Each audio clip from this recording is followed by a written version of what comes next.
How much do we understand about it actually, about the term meditation and how we relate to it basically?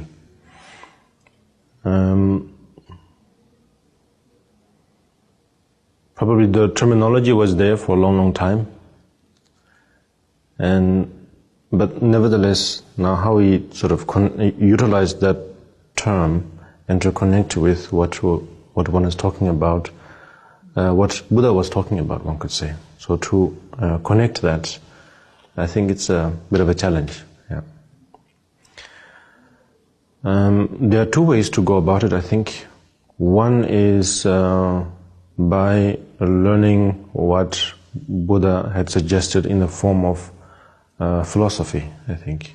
Of course, that came later in time when great beings like Nagarjuna and Asanga and Vasubandhu came into being.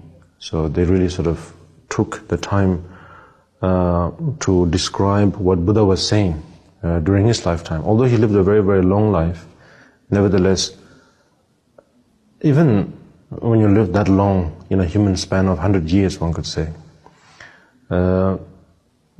you can only express so much, So therefore Buddha had to really sort of, in his entire lifetime, summarize as much as possible and to yet expressing everything.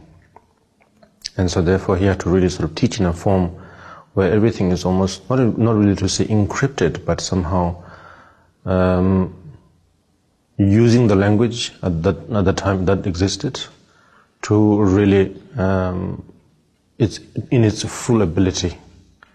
And that's what the Sanskrit and Pali, that kind of language holds that kind of ability, I think, that in one word you could summarize so many things. Yeah, and it's not an encryption at the same time, And therefore, later on, before Buddha's passing, he already predicted that later, after so many years, then someone will come to explain more about this subject and that subject.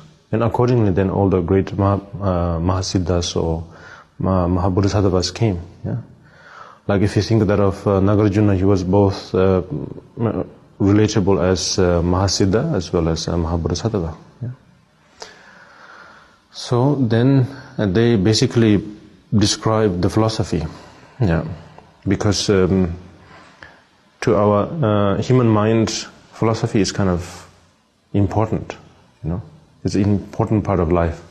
Without the philosophy, we feel a little handicapped actually, sometimes. And so therefore then, those great Bodhisattvas actually explained the Buddha Dharma that Buddha has taught in forms of philosophies. Yeah. In various formats. Actually, the sound is good. I think so too. It's a nice sound. It's okay. It's okay. Yeah, that's much. Thank you.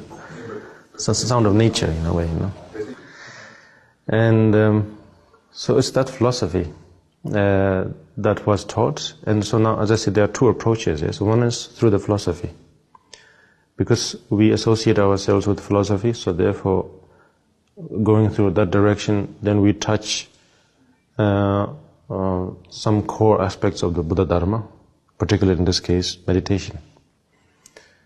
So that's one way.